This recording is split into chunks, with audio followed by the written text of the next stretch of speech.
It's Christmas. It should be the season to be jolly, but we're going to talk about something that's a danger to the world. No matter what the world leaders say or do, Iran appears to be closer than ever to developing nuclear weapons and the system to deliver them. But how would a nuclear Iran change the balance of power in the Middle East? And Pat, even more so, what would it mean for the rest of the world, including the United States? Well, our very own Eric Stakelbeck has the story. Sanctions and sabotage have not stopped them. Neither have threats nor UN resolutions. Iran's leaders say they'll never give up their nuclear program. According to reports, Iran already has enough enriched uranium to produce at least 4 nuclear bombs. And unless something changes, it appears the writing is on the wall for Iran's neighbors. In the end, I would argue that Saudi Arabia, which is the most Sunni, most Wahhabi, which is the most extreme of the Sunnis, is in more danger than America or Israel or Europe or anybody else. Former Pentagon analyst Harold Rhodes says nuclear weapons would allow Iran to dominate its neighbors and set the global price of oil. The Saudis and other people who are supplying the world with oil and gas would have to kowtow to the dictates of this tyrannical regime in Iran. Iranian leaders are also reaching out to the radical forces that have gained power due to the so-called Arab Spring. They're calling on the Muslim world to unite for a final showdown with Israel and the West. A nuclear Iran could be the galvanizing force that does just that. An Iranian nuclear umbrella could also protect the terror groups Hamas in Gaza and Hezbollah in southern Lebanon. Fear of nuclear retaliation might force Israel to think twice before responding to attacks by these Iranian proxies. Iran would use the bomb to flex its muscle far beyond the Middle East. The Iranians already have missiles that can reach most of Europe, and they're developing ones that can reach the U.S. as well. With their cities in the crosshairs, Western leaders could be forced to strike a much softer tone towards Tehran. Some have argued that Iran only wants to have nuclear weapons to deter its enemies, that it would never actually use them. Yet Iranian leaders say the return of their Islamic Messiah, known as the Mahdi or 12th Imam, is drawing near. In their view, using nuclear weapons against Israel or the West could hasten his appearance. He will come back and save them. So an attack and a conflagration is an incentive. Obviously, their nuclear program is closely related to their messianic vision. Iran expert Michael Ledeen says when Iranian leaders threaten to destroy America and Israel, we should take them at their word. He notes that the West ignored the statements of Hitler and other tyrants during the 20th century and paid a heavy price. Over and over and over again, they said these things. We said, nah, they can't possibly mean it, but they meant it and they did it. So any prudent leader has to act on the assumption that they mean it and they'll do it. Eric Stakelbeck, CBN News, Washington. You know, ladies and gentlemen, whether we like it or not, I thought that the most prudent way to deal with this is to foment a general strike in Iran and to help the students and the workers to rise up against that mullahs. There needs to be a regime change. There's nothing wrong with Iran and the Iranian people. It's this bunch of crazies that are in charge, and they need to be taken out of office. So how do you do it? I think starting a war would galvanize the Iranian people. It could be a bloody mess. But I do think, yes, we may have to encourage the Israelis to take out those nuclear missile facilities. But more than that, to send the aid that's necessary to allow the forces of revolution to gain traction. But what happened when they were rioting and objecting to the rigged election? President Obama didn't lift a finger. He didn't peep. He didn't say a word. Well, it's time somebody not only says something, but does something. Well, Lee Webb has the rest of our top stories from the CBN Newsroom. Lee? Pat, German Chancellor Angela Merkel is downplaying a warning from the Standard & Poor's credit rating agency. S&P says it may downgrade the credit rating on 15 of the 17 countries in the Eurozone, including France and Germany. And both of those countries have AAA ratings. S&P says Europe's debt crisis is getting worse and no solution is in sight.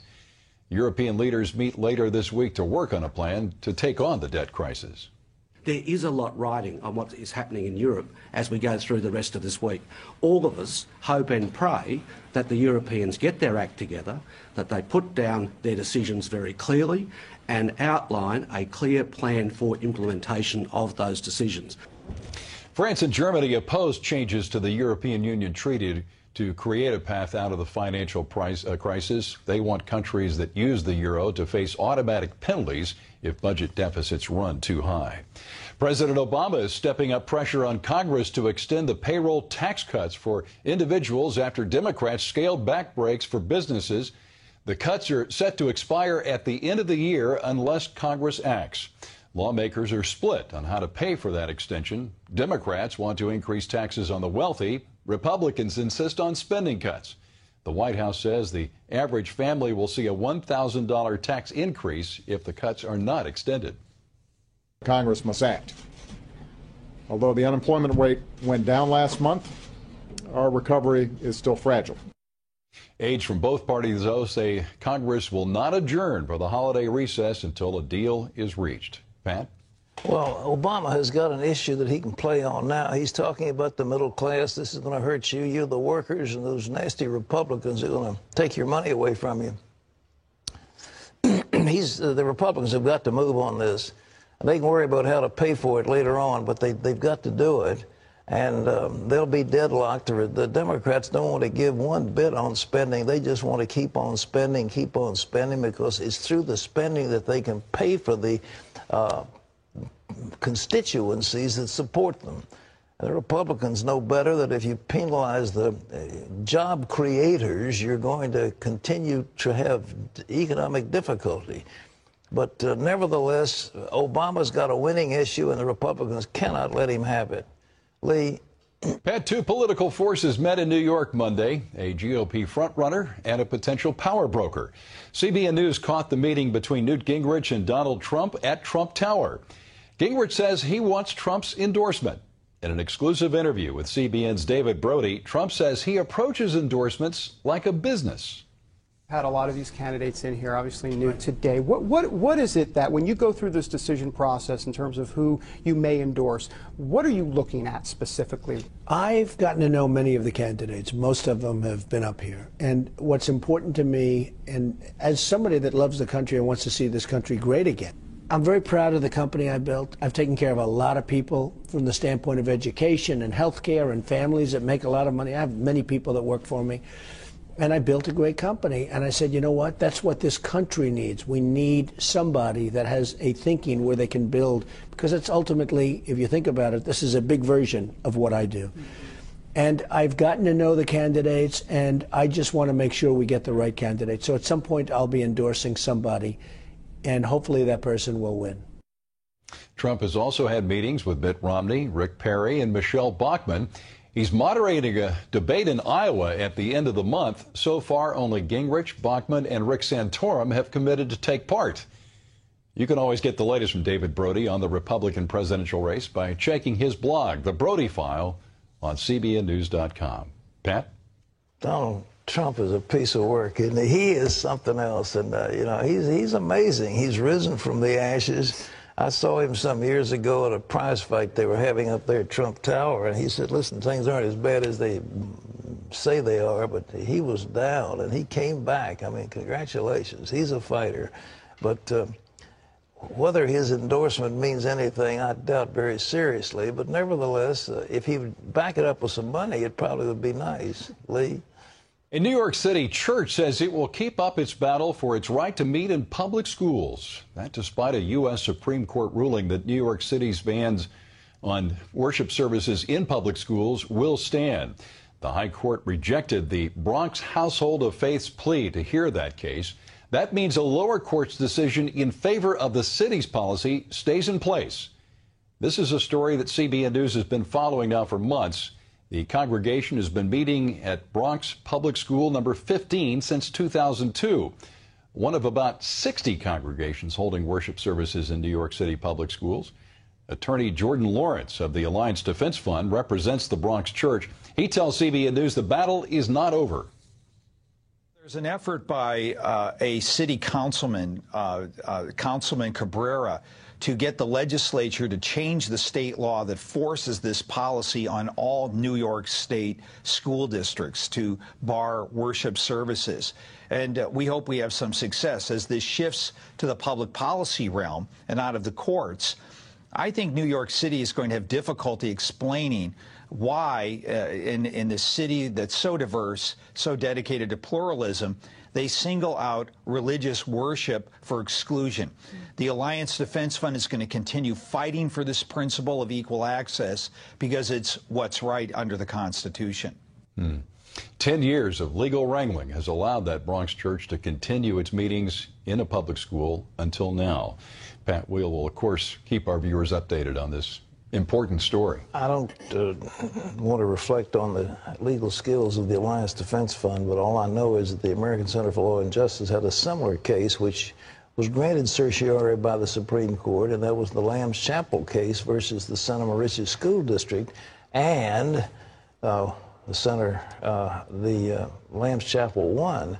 But those people in New York just keep on fighting it. They don't want to, it's not the truth. They just don't want, you know, Christian things going on. There's a prejudice in a sense against the evangelical Christianity, and at least it seems to be. Maybe not, but it seems to be. But the fight was very intense in that Lamb's Chapel case, and we had to overturn rulings of the Second Circuit to get it. But the Supreme Court has ruled on this, but I guess somehow before them they didn't consider it was an issue worthy of granting certiorari, so the decision of the lower court stands, despite the fact the lower court seems to have gone against the Supreme Court's previous ruling. The U.S. and other nations say they'll keep helping Afghanistan even after they officially move out. Most foreign forces will leave the country in 2014. Representatives from 100 countries met in Germany this week to plan the transition. Secretary of State Hillary Clinton warned delegates that the world has much to lose if the country again becomes a source of terrorism and instability. A new lawsuit charges that a South Carolina school district unconstitutionally promoted Christianity. The American Civil Liberties Union filed the suit against Jefferson County on behalf of a student and his father. The boy says he was given the option to attend a school rally with a Christian rapper and a youth evangelist or face in-school suspension. The lawsuit says the boy went to the rally but was uncomfortable and upset. Well, you can always get the latest from CBN News by going to our website at cbnnews.com.